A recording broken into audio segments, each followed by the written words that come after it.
if you could become so convincing that you could get Source to come and join you in your negative contemplation, then there would be no Source and there would be no eternity. Now, don't worry about it. It cannot happen. Non-physical energy is too smart for that. Sometimes humans say, well, that's not the story I heard about God. I heard that he holds very strict standards. We say, yeah, there's a lot of confusion about what those standards are, isn't there? You're killing each other all day, every day over your discontent or non-agreement about what you think God thinks you should do. But you say, no, the God that I've heard about holds very strict, very, very strict rules. And when I keep those rules, I am loved by God. But when I break those rules, then I receive the wrath of God. Then I am condemned by God. And we say, that is a God that man has fashioned when he was outside of the vortex. Because we promise you that that which is Source, that which is the source of you, and that which is the source of all that you know, is a pure, positive energy, expanding force, evolving because of the asking that is constantly taking place on the leading edge of creation. So when we say to you, are you enjoying the contrast of your time and place? If you are over here, if you have practiced yourself into vibrational alignment, if in the moment we ask the question, you're tuned in, tapped in, turned on, in perfect vibrational alignment with who you are, when we say, are you enjoying the contrast of your time and place? You say, yes, indeed. Because the contrast of my time and place has caused me to expand way over here with all kinds of wonderful things. And now I've learned to tune myself predominantly into vibrational alignment with those things. I'm living a spectacular life in terms of manifestation. But even more important, I feel great because there's no separation between me and me. But if we ask the question, are you enjoying the contrast of your time and place? And you're standing way over here, launching rockets like crazy, but not lining up with them. I know what I don't want. I know what I don't want. I know what I don't want. I know what I don't want. Abraham, you've got to be crazy. Are you kidding? Why would I enjoy this contrast? This contrast sucks. Why would I enjoy being over here in a body that doesn't feel good or in an experience that doesn't feel good? Why would you ask such a question? And we say, we ask the question because we know the benefit of your contrast and your asking. And we know also that the most exhilarating moments of your life experience are those moments between having launched a rocket and not being up to speed with it, but turning and going. That's where exhilaration is. That's where enthusiasm is. That's where passion is. So today, as we're talking with you about anything that's important to you, we see our greatest advantage to you to coax you into the vortex.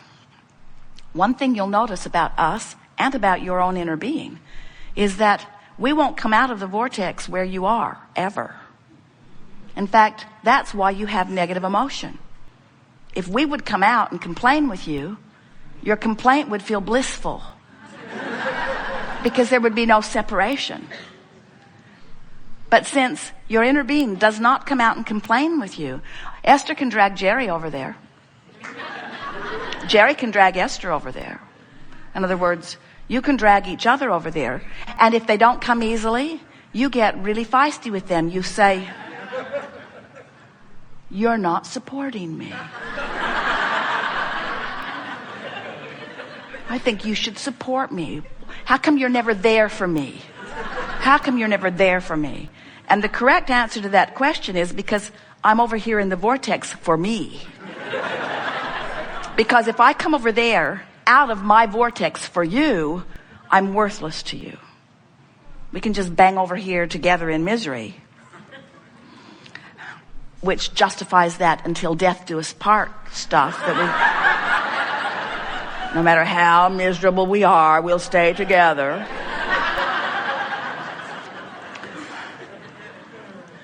But the source within you will not come out of the vortex when you are focused upon something that activates within you something different than you are. You are a lover. And when you hate, you're separating yourself from who you are. Separation's too strong of word because you cannot ever sever yourself from that. And sometimes you think you would like to. We see clearly what you've put there, and we know the expansiveness of who you have become, and we know the capacity for clarity and love that is really you, and we don't blame you a little bit if you're not completely up to speed with the fullness of who you have become. You feel awful and you want it. We just want to say to you, there's no way of filling the void of not being in the vortex other than getting in the vortex. Can't buy one more thing and bring it home. Can't eat something, drink something, shoot something. You can't find somebody else to give their attention to you, to love you enough. In other words, it's not possible for you to fill the void that is the fullness of who you are without getting in the vortex, which simply means you just got to stop doing that thing you do that doesn't let you in. So what are some of the things you do that prevent you from getting into the vortex? And you understand this vortex is just this high, non-resistant energy place where you rendezvous with the source. Esther's in the vortex, otherwise she could not receive Abraham with this clarity. In other words, she is up to speed with the vibration that is us, and that's why the conversation is seamless between the intent of that which we are offering and her ability to deliver it. That's in the vortex. When you're in the vortex, that's when your inspiration is at its greatest. That's where authors and artists and musicians, that's where those that you call masters often find what they call their inspiration. They're in the vortex where they have clear view of not only the idea, but the path to which it will unfold. When you're in the vortex, things unfold for you in a way that there's no question in your mind that that's the thing to do. You know how sometimes you say, I don't know whether to go this way or that way. You're not in the vortex, because if you were in the vortex, you'd say, I'm going this way and I don't care what anybody thinks about it. When you say, those people over there and their philosophy is really awful and their philosophy is going to bring us all down, you're not in the vortex. And it's not their philosophy that's bringing you down. It's you not being in the vortex that's not bringing you up. No one can bring you down, but your standards of how up you really are keep changing. And if you don't stay up to speed with who you are, you don't feel good. So, what's the difference between a higher, faster vibration and a lower, slower one? Higher, faster feels better. It's what joy and love are. Lower, slower feels worse. It's what depression is. It's what despair and fear are. Higher, faster has less resistance. Lower, slower has more resistance. So really, the operative word that we're talking about here today is, as I stand in my human form, what is it that I could do a better job of controlling that would make the most difference in my life? And we want to say to you, if you'll get a bead on your resistant tendencies and work them into less resistance, your vibration will raise. You'll hover on the brink of the vortex, or you'll pop in often. Once you get in there, you'll be able to maintain your vibrational stability longer so the vortex won't keep spitting you out. It's interesting. You do. You focus on something that makes you feel good and you get in there. Feels really good. Then you remember something. Start focusing on it. The vortex spits you right out. Because if you're not up to speed, you can't sustain that vibration, you see. Well, if those premises all make sense to you, then buckle your seatbelts and get ready for an in the vortex experience, because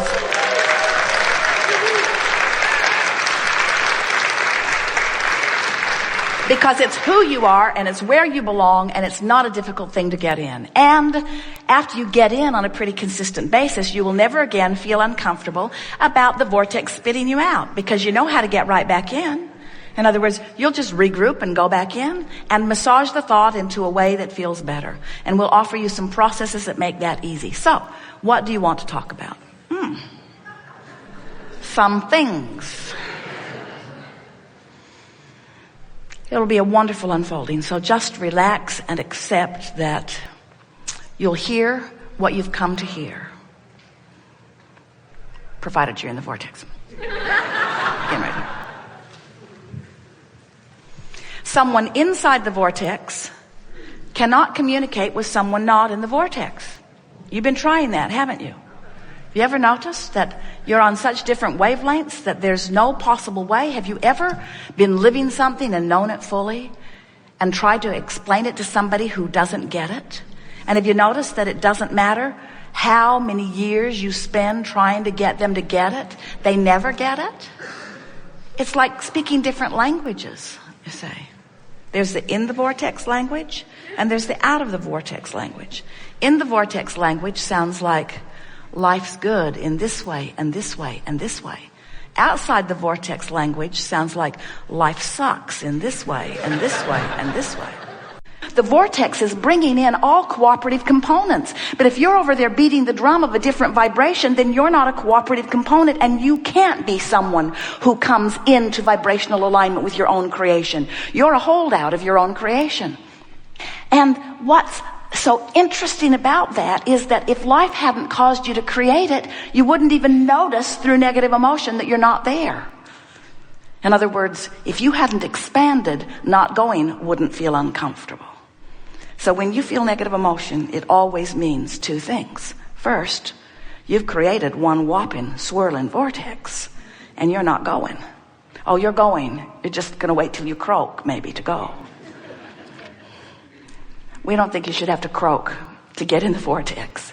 We think that you should be able to release enough resistance by focusing upon enough good feeling things, by giving yourself and others the benefit of the doubt, by giving yourself a break, by looking for reasons to praise and reasons to appreciate rather than reasons to criticize and reasons to poke and probe. When you release or relax your resistance, the vortex will bring you in, and then your heart will soar, your mind will clear, your path of creation will unfold, and then you will be living the life you intended when you came forth into this physical body. That's what you came for. So, of course, when you're focused upon something unwanted, you get more of that unwanted stuff. It's just the way the law works. But this is the bigger picture that we want you to understand. Life has caused you to become this, and the larger part of you, your inner being, the source within you, stands in the middle of this vibrational reality, in this vortex of creation. And as law of attraction responds to this vortex that was spinning long before you came into this body and is spinning faster now that you're in this body, contributing to this vortex, this is a veritable vortex of creation. And hear this, all cooperative components are being assembled in this vortex. Do you get what that means? Everything that you've asked for and everything that's necessary to bring it about, just like the way this planet came into being, just the way this planet spins in its orbit. In other words, everything that you see that is now physical manifestation, this reality that you're all so excited about, this reality was non-physical reality first, a vibrational reality, a vortex of creation. This has been a particularly wonderful gathering. We've appreciated all of you, whether you sat in the chair or not. As someone put forth a question, it activated vibrations all over the room. And the question expanded, and we could feel the power of what you were asking. Together, today, we have taken thought beyond that which it has been before. But then, that's happening all day, every day anyway, isn't it? In other words, you can't fail at your expansion. It is assured. What we are wanting with every word that we offer and every book that we write and every process that we spew is that you will find some way to release a little more resistance and allow yourself a little closer proximity to your vortex. Because it is with everything that we are that we wish for you the majority of the days of this life be lived from inside the vortex. We want you to know with clarity the power and value of that which is you. We want you to feel the pride within you for your contribution to this time-space reality and all that is, that defies anything that anyone has ever felt.